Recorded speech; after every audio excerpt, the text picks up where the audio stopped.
Most people believe the rich fear going broke. They imagine billionaires terrified of bankruptcy, shrinking portfolios, collapsing empires. But that's a middle-class fantasy, a projection. Because for the rich, money is not the treasure. Money is simply the vehicle. The rich don't fear losing their wealth. They fear losing the architecture that allows their wealth to exist. They fear losing their position, their access, their invisibility, their control over how the world interprets reality. The rich don't fear poverty, they fear irrelevance.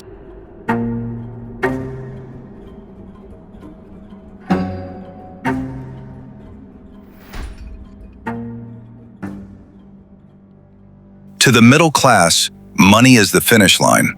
To the elite, money is merely the password.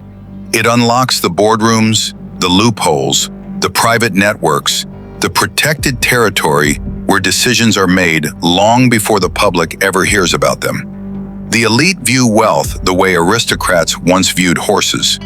Valuable, impressive, worth maintaining, but ultimately just a tool to move faster than everyone else.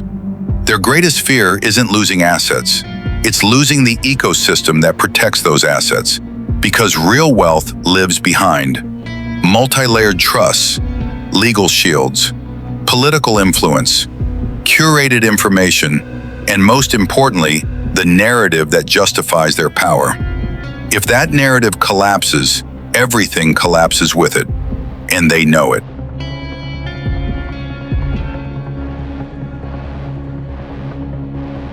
The world of the rich is not a community, it's a hierarchy. Silent, competitive, relentless. Positions are limited, visibility is measured, replacement is constant. At the top, no one is secure. You are either advancing, defending, or quietly being evaluated for removal. That's why the rich don't fear being poor. Poverty is survivable. What they fear is being displaced.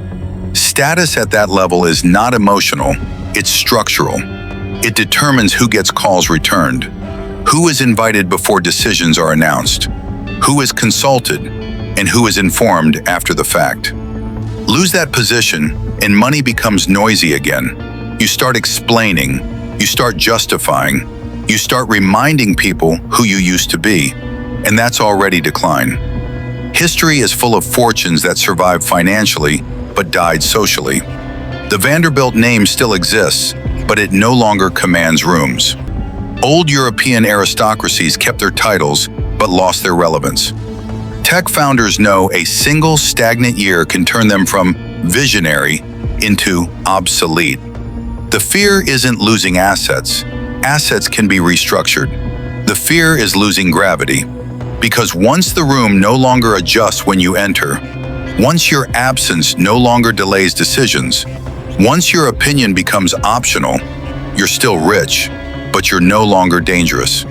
That's the real nightmare. The rich aren't scared of having less. They're scared of becoming interchangeable. Wealth is not their identity, position is. And no one reaches the top without developing a private terror of the moment someone younger, faster, quieter replaces them, without announcement, without conflict, without apology.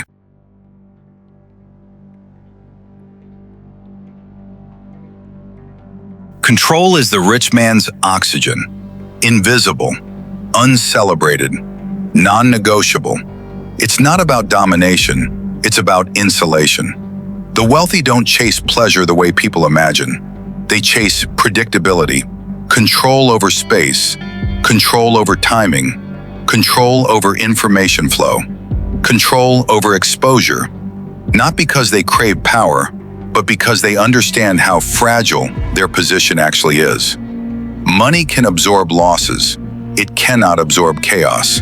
That's why the real investments happen far from the spotlight. They don't just want privacy, they want selective permeability to decide what enters their world, what leaves it, and what never touches it at all. Because unpredictability is the only force that treats everyone equally. Markets turning faster than influence can adjust.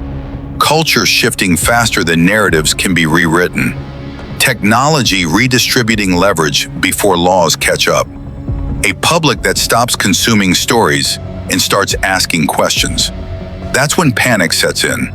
Not public panic, strategic panic. The kind that leads to sudden exits, quiet repositioning, aggressive lobbying, narrative resets, and invisible consolidation of control. The rich can handle being wrong. They cannot handle being surprised. The moment events stop responding to their timing, the moment outcomes stop bending quietly in their favor, the moment they are forced to react instead of orchestrate, their empire doesn't collapse loudly, it fractures silently.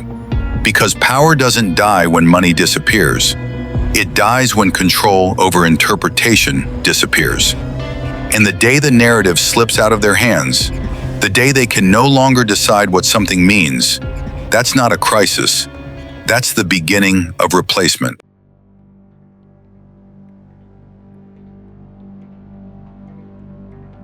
The masses crave attention. The elite pay to erase it. The masses post, document, share. The elite delete, restrict, anonymize. The masses fear being ignored. The rich fear being seen where they shouldn't be. That's why they build private islands, underground compounds, unlisted properties, private aviation corridors, and multi-layer ownership structures designed to hide their name even from themselves. Not to show off, but to disappear. Their greatest nightmare isn't exposure of wealth, it's exposure of involvement. It's hearing the world say, "You're responsible." Because accountability is the one thing their money cannot fully escape. They don't hide luxury, they hide power.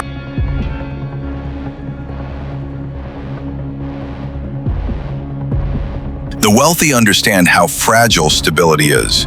Markets collapse, governments fall, technologies disrupt industries overnight, regulations shift with a single vote.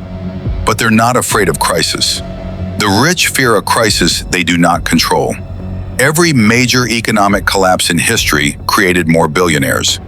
The Great Depression, the dot-com crash, the 2008 financial crisis, the pandemic, AI-driven disruption. The elite don't fear chaos, they capitalize on chaos.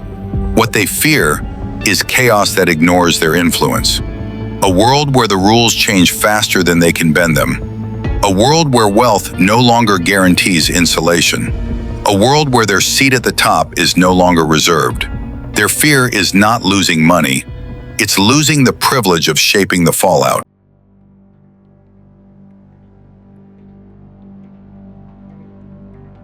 Money can hide any external problem, but it amplifies internal ones. The elite fear that no one genuinely loves them, that their relationships are transactional, that their children respect the wealth but not the parent, that their influence is shallow, that if they lost everything tomorrow, everyone would vanish instantly. The higher you climb, the more you realize the summit is not crowded, it's isolating. The rich don't fear bankruptcy. They fear the moment someone says, "You were never essential. The world runs the same without you." No collapse hurts more than that.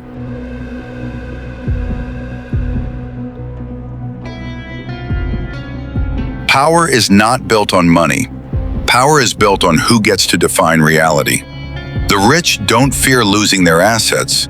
They fear losing their authority to decide what success looks like, what danger looks like, what value looks like, who is celebrated, who is blamed, who rises, who falls.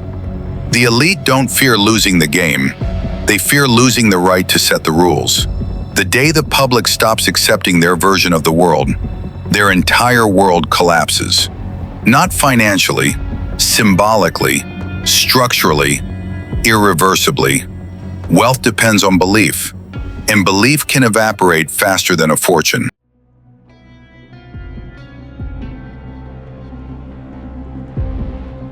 Money can be rebuilt.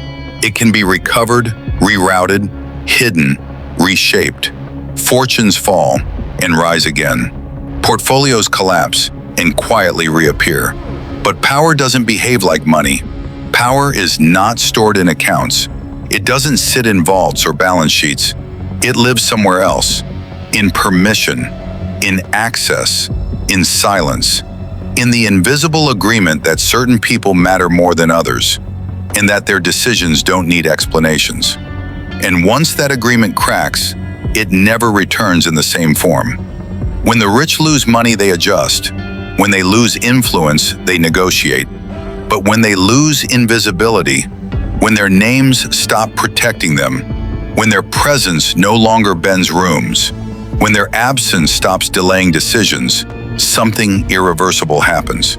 They don't just lose assets, they lose insulation. They become explainable, predictable, replaceable. And in a system built on hierarchy, replacement is death. That's why the real fear isn't bankruptcy, it's exposure, it's accountability. It's the moment the world stops asking for permission and starts moving without them. Because money can buy almost everything except relevance once it's gone. The rich don't fear losing wealth. They fear losing the world that treats their wealth as authority. And when that world stops believing, money stops being power and starts becoming just numbers again.